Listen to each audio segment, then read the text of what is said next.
Pessoas bonitas.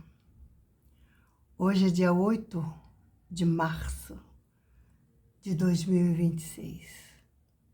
Eu não vou falar de nós, porque nós, mulheres, apesar que eu vou só dizer, comemora-se o Dia Internacional. Eu sou Bel Talarico, eu sou a dama do chapéu nos meios enxadrísticos e eu estou com uma viseira azul clara, óculos escuro, estou com uma blusa azul escura, atrás o meu coração com flor, com rosa branca, uma rosa azul, do outro lado meu quadro que é colorido,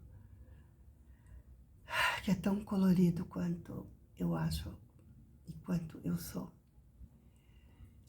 Então, eu quero falar hoje do dia 8 de março de 1984. Neste dia, às 10h25, se não me engano, quer dizer, às 22h20 ou 25 minutos, se não me engano, nasceu a minha caçula. Uma menina linda, hoje uma mulher maravilhosa. Um ser humano de primeira. Ah, Bel, você fala isso porque você é mãe. Sim, eu falo isso porque eu sou mãe. Sim, porque as pessoas que a conhecem, que os conhecem, os meus filhos, também eu acho. Então, eu estou um pouco cansada porque hoje eu estou ainda me recuperando de uma... de meu quê? Ai, meu Deus, do pulmão. Esqueci o nome tô tomando antibiótico, tá? Depois eu lembro. Daí, nesse dia, eu morava no Rio de Janeiro já. Essa menina, ela é interessante, ela foi concebida em um motel em Santa Catarina, Florianópolis. Ela fiz o pré-natal em São Paulo, mas já depois fui para o Rio. Então eu vinha do Rio para São Paulo para o pré-natal e tudo certo. Foi decidido que essa criança nasceria em São Paulo, se tudo corresse dentro dos parâmetros normais, né? Porque você sabe que criança, o nascimento sempre tem as surpresas como deve ser. Daí, na época a gente morava no Rio, na Ilha do Governador. Meu marido trabalhava numa empresa de embarcação.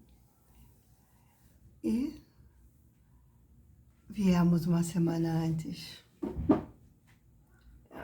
para ficar em São Paulo. Ficamos na casa da minha irmã. E ela tinha o médico que fez parto, chama-se José Alberto. E no dia que, nesse caso, nós programamos, tá, o nascimento dela.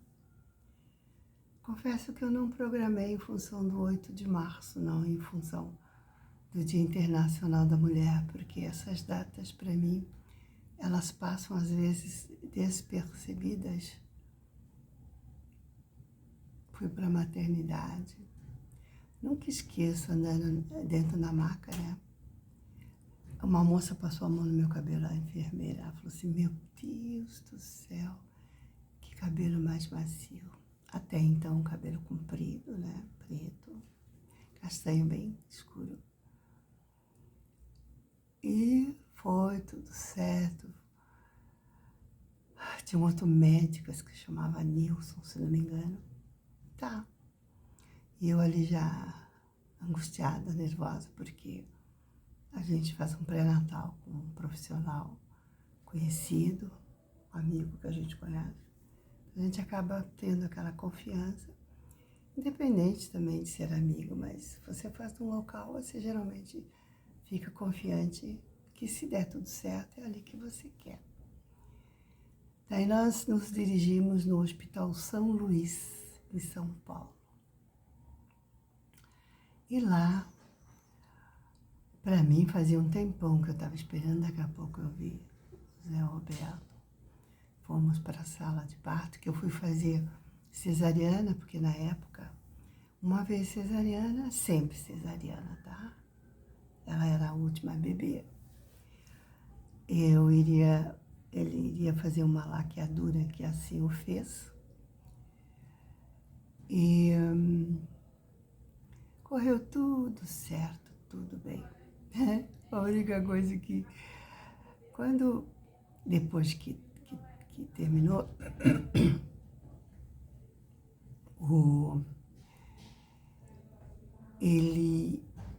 eu vi que ele falava assim, Isabel, e eu não respondi, eu pensava assim, por que eu vou responder? Isso eu lembro, se eu morrer. Ele falava, Isabel, provavelmente eu estava me mexendo, né? Pneumonia, eu estou me curando, tá? Lembrei? Tá vendo que eu falei que eu ia lembrar? Então, daí ele falava assim, Isabel, e eu lá, os olhos fechados, falava assim, pensava, não vou responder, eu morri. E eu acho que ele, como médico, se assustou, eu sei que ele, paf, deu um tapinha no meu rosto, Isabel!